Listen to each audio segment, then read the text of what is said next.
In this video, I'm going to walk you through step by step the process that we took to be able to take one of our clients from $300,000 in Facebook ad spend to $3.64 million in revenue. That's a 12 times return on ad spend. So what I'm going to do is jump into my iPad here and walk you through the exact steps that we took to get those results. Alrighty, so we are inside of my iPad and I'm going to walk you through exactly step by step how we were able to get these results for one of our clients here at the agency. So first and foremost, who was the client here? What type of business? Well, this was a local business that were looking to generate leads for their stem cell services. So this was a local business, so they were targeting people in their local area. It was in the health space, and they were looking to generate more leads. And of course, those leads turn into paying patients in this case. That is who we were trying to get this result for. Now, when we start working with any client, we have to do a little bit of fact finding to learn a little bit more about who they are, their product or service that they're trying to sell, their offering, the price point, because all of these different things are going to impact the type of funnel, the type of offer, and the type of ads that we run for that client. So what we were doing is we were asking them things like, what's the lifetime value of your customer? And in this case, for the stem cell therapy, we're looking at between $4,500 and $9,500. That's the price of their service. So what we did was we said, okay, so tell us about the buying process. What does the journey look like when somebody comes to work with you? And the client said to us, well, someone will typically inquire. So there'll be a point of interest, whatever that is. That might be a referral, that might be word of mouth, it might be through Google, it might be something else. Then they come to an appointment in person, and then the sale happens. That is typically the buying process. So I said, okay, well, what we want to do is we want to take that buying process and we want to try and mimic that process in an online environment to try and get people to come and buy from us. So what we initially did was we built a very quick funnel where we basically just went ad directly to the inquiry to try and get people to sign up for consultations there and then. Now, what ended up happening here was we started to get lots of leads. So lots of leads started to coming through and we got lots and lots of appointments, but there was a problem. And the problem was a lot of the people that were coming here to this stage, they maybe were the right customer or thought they were the right customer, but they lacked the education required in order to make a purchase that was this size. Because if you're trying to sell something from online via Facebook or via other means, the more expensive your product or service is, the more education required, the more trust required. Because the commitment level that somebody has to take from being here to spending that much money with you is much bigger, much greater. And so we have to do more to educate and get that person ready, because the last thing that we want to do is get tons of appointments, tons of leads that actually aren't very high quality. And they're leads and they're appointments of people that don't have the cash or are just, quite frankly, not the right fit for us. So what we did is we went back to the drawing board and we said, okay, this is your current sales process, but we understand that there's a problem here with education. So the stumbling block here is education. People aren't educated by the time that we have this appointment, which is a free appointment, which obviously costs money. People aren't educated enough. So what can we do in order to educate these people more? So we started to think about what could we do? Well, we had lots of options. We could do, a webinar. We could send people to a webinar and educate them that way. We could look at maybe doing in-person seminars. We could look at doing various forms of webinars, such as case study funnels, lots and lots of different ways, ebooks that we could try and educate the people that were coming into this funnel. So we looked at these and we thought, right, well, first of all, who is our target market? Now, in this case, our target market is people that are going to be 60 plus, typical age range. So we said, okay, out of these funnels, which is the best way that we can deliver the value and the education that these people need to know before they come into the practice? Well, case study, no, people aren't really interested in that. They're more interested in themselves. Webinar, I don't think a 60-year-old is really going to sit down and watch a webinar online. It's not the way that they buy, similar to the case study. Ebooks could maybe work, but it's going to be very hard to get somebody from downloading a free ebook to then coughing up and spending $4,500 to $9,500. So we opted for seminars, in-person seminars, where we could get people in a room and educate them before they ever had the appointment. So we built this out. So this is what our funnel ended up looking like. So we had our ad on Facebook, and that sent people to a landing page to get them to come to a seminar. Then there was obviously the thank you page. Then we had the actual seminar. After the seminar, we tried to get people into an appointment, consultation, and then the sell. Now, of course, in all these various points of this funnel, such as when somebody has filled in here we're asking for their name, email, phone number, etc. So at this stage, once somebody had filled all of this in, we were then phoning them to make sure that they were going to come to the seminar. So we're trying to do everything we can to get that person to come to the seminar. Then once they came to the seminar, we asked them to book in the appointment, and we then tried to make the sale off the back of that.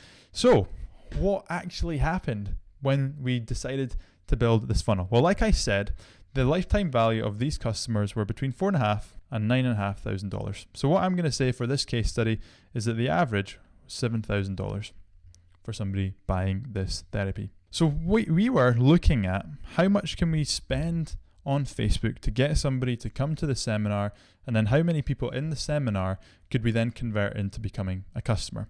So the numbers were as follows. For every seminar that we ran, we spent about $3,000.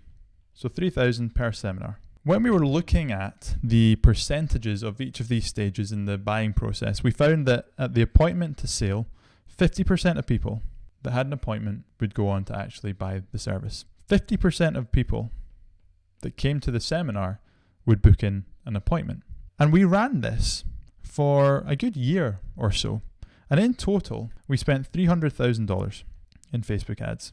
And from that, what did we generate? Well, let's take a look here. One other percentage I missed out here is we saw that we got a 40% show up rate. So 40% of the people that signed up for the seminar would actually show up into the room.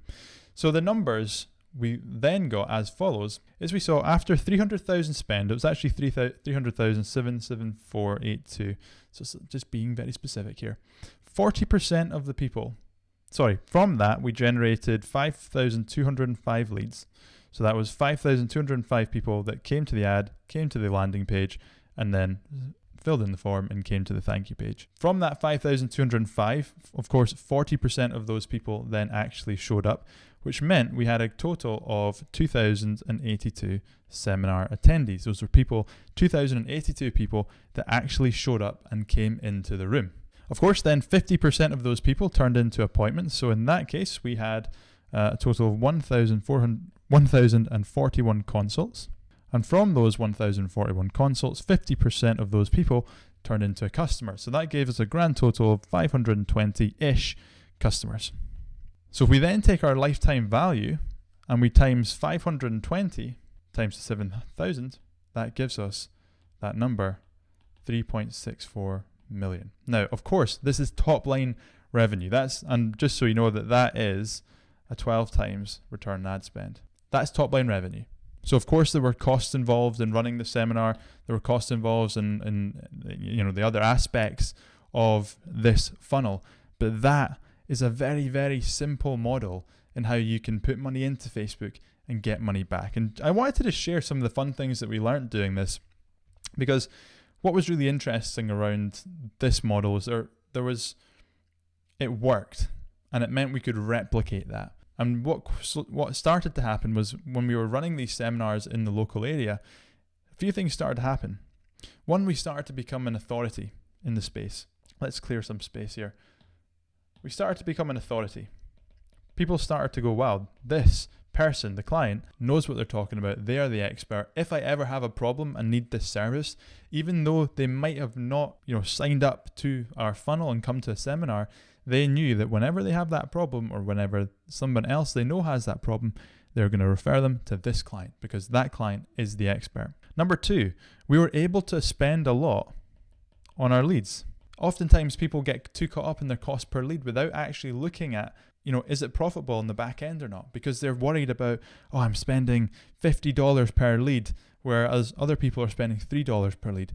Not every lead is equal. And so the lead cost for you have to look at, are we making money on the back end or not, in order for you to figure out, does this work? Does this make business sense? What else did we learn? One of the fun things that we did here, if you're running seminars or thinking about it, is when somebody came to the thank you page here and we phoned them and sent them emails to try and get them to come to the seminar, we also asked them would they like to bring a friend? Would they like to bring a family member? And by us doing that, we were able to, some people would take one other friend, some people would take two other people. We were able to increase again the number of people in the seminar. And that's great for a couple of reasons. One, you get more potential customers in the room, but two, it means that the seminar feels fuller and people in the seminar have a better experience, and you're more likely to then close more of them in the room. And what we also started to do was we started to travel around. Because we started to exhaust the audience spending $3,000 multiple times a week. So what we did was we got the client to start traveling around all the local towns and start to build experience and authority and the expertise in all of those different areas as well. And that is what led us to being able to run such a successful funnel. There's a few things I hope you can take from this video. When you're building a funnel and running your ads, you need to understand the costs, such as lifetime value of a customer, so you can then work out how much you're able to spend to acquire a lead. And you also need to look at things like, how do our customers buy? What is their buying process like? We could have built the consultation funnel or a webinar funnel because that's what's trendy and that's what's cool. But the reality is the people that we were targeting are people that want to learn face to face and have that connection. So what we did was we did the seminars because we knew that fitted in with how those people buy. And we did this over time and consistently. We were able to do this. Result happened over the space of a year or two. And because we did it consistently and we optimized over time, we saw what worked, we saw what didn't work. And so when it comes to you building your funnels, building your ads, generating your leads, this is the process that you have to take. Ask the questions at the beginning before you ever build something. And then when you start to build it, give it time to optimize it, improve it, and make it work, because it will work if you put the time and effort into it. Now, if you're interested in building one of these, I hope that this video has given you the tools and the things that you need to think about. If you'd like us to do it for you, then just click the link in the description below and you can get in touch with us and we will talk to you and see whether or not that we're a good fit for you and your business. And if we are, then hopefully we can get your results just like this. Thank you so much for watching. Be sure to subscribe, be sure to like, comment, all of those amazing fun things, and I will see you in the next video.